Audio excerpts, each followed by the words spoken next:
अगर आपको कोई गाली दे या आपका कोई अपमान करे तो आप उनको गाली मत दो, ना ही उनका अपमान करो। क्योंकि अगर कुत्ते ने आपको काटा और आपने भी कुत्ते को काट लिया तो दोनों कौन? इसलिए आपको समझदारी का परिचय देना है। अगर आपका कोई अपमान कर रहा है या आपको गाली दे रहा है तो आप उसको सुनिए, उसको सहन कर लीजिए।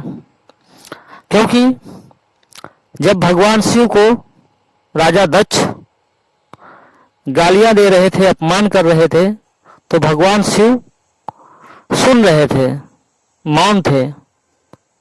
और इसी प्रकार जब भगवान श्री कृष्ण को शिशुपाल गालियां दे रहे थे तो भगवान होते हुए भी सुन रहे थे। तो जब भगवान होते हुए 100 गालियां सुन सकते हैं तो क्या हम आप इंसान होकर 10-20 गालियां नहीं सुन सकते हैं?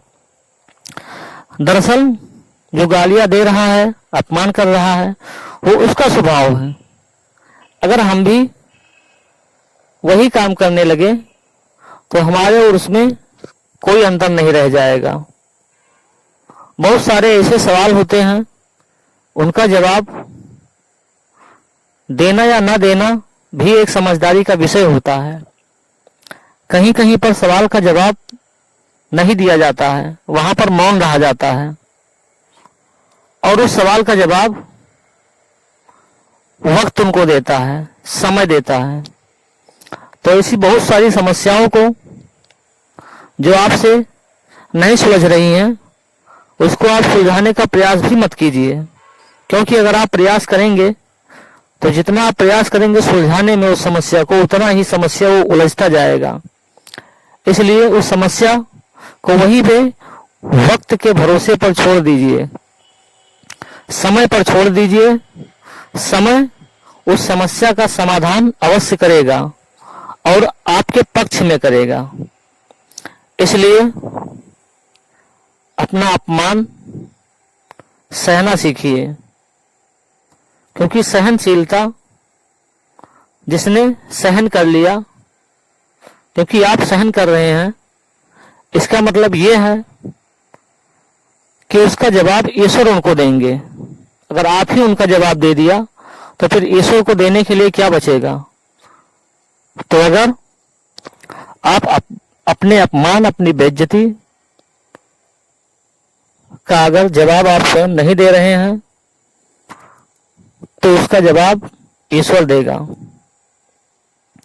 इसलिए जीवन में उलझना नहीं चाहिए।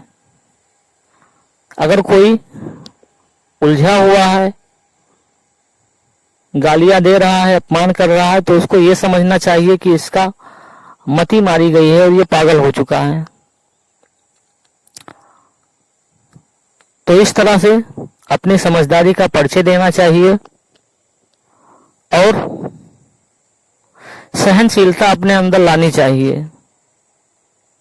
क्योंकि जब भगवान होके अपना अपमान सह सकते हैं तो हम लोग इंसान होके क्या थोड़ा सा अपमान नहीं सह सकते हैं?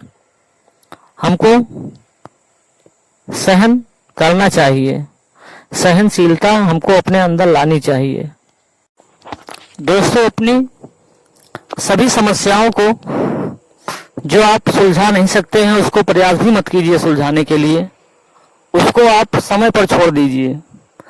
देखिएगा, अगर आप समय पर समस्या को छोड़ते हैं तो समय उसका समाधान अवश्य करेगा और आपके पक्ष में करेगा। क्योंकि समय के पास सभी समस्याओं का समाधान है और समय से बड़ा इस संसार में कुछ भी नहीं है।